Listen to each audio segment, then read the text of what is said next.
एक ऐसी स्ट्रैटेजी जिसकी मदद से बायोलॉजी को आप आसानी से याद कर पाओगे।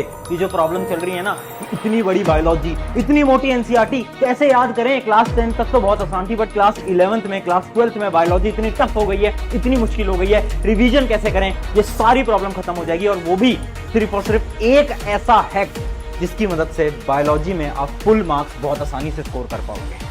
तो हाय एवरीवन, मेरा नाम है Prashant, mentor of thousands of students. और बहुत ज्यादा स्टूडेंट्स बोल रहे थे भैया एक प्रॉब्लम आ रही है, बायोलॉजी याद नहीं होती, और बहुत अलग अलग प्रॉब्लम आ रही है बायोलॉजी के अंदर। तो उसके बारे में बात करो। आपने फिजिक्स तो बता दी, केमिस्ट्री भी बता दिया कि केमिस्ट्री कैसे पढ़ना है। बायो की जो प्रॉब्लम है इसको भी खत्म करो। देखो, अगर आप नीट की तैयारी कर रहे हो, या फिर अगर आप नीट की तैयारी नहीं भी कर रहे हो, आप अभी 11th के अंदर हो और आपको फ्यूचर में जाकर सीयूईटी का एग्जाम देना है, या फिर आपको और कोई नॉर्मल बोर्ड एग्जाम देना है, और अगर आपके पास बायोलॉजी सब्जेक्ट है, तो ये वीडियो आपके लिए है। क्योंकि आपकी जो प्रॉब्लम्स है ना, आज मैं इनको लिख कर लाया हूं, और इन प्रॉब्लम्स का ऐसा सोल्यूशन, एक ऐसा हैक जो कि तुम सुनोगे ना तो तुम्हें मजा आ जाएगा। एक पूरा रोड मैप तुम्हें मिल जाएगा। अब प्रॉब्लम क्या है? सबसे पहली प्रॉब्लम है एनसीईआरटी, और बहुत बड़ी प्रॉब्लम है।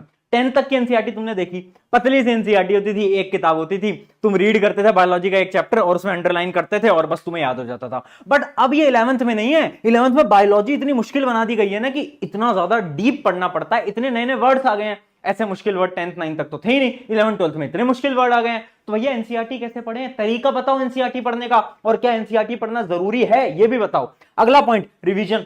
रिवीजन करने बैठते तो हैं, बट इतना बोरिंग और इतनी चीजें। एक बार रिवीजन करा, 10 दिन में फुल भूल जाते हैं, फिर रिवीजन करा, फिर भूल जाते हैं। भैया क्या सोल्यूशन है ये बताओ। और लास्ट चीज, नोट्स। भैया नोट्स बनाने को टीचर बोलते हैं, बट टाइम कहां है? टाइम कहां है हमारे पास? हम स्कूल जाते हैं, ट्यूशन जाते हैं, हम इतने सारे काम करते हैं, भैया ये कहां से कर लेंगे हम? मैं बोलता हूं रुक जा यार, ये सारी चीजें तू कर सकता है। ये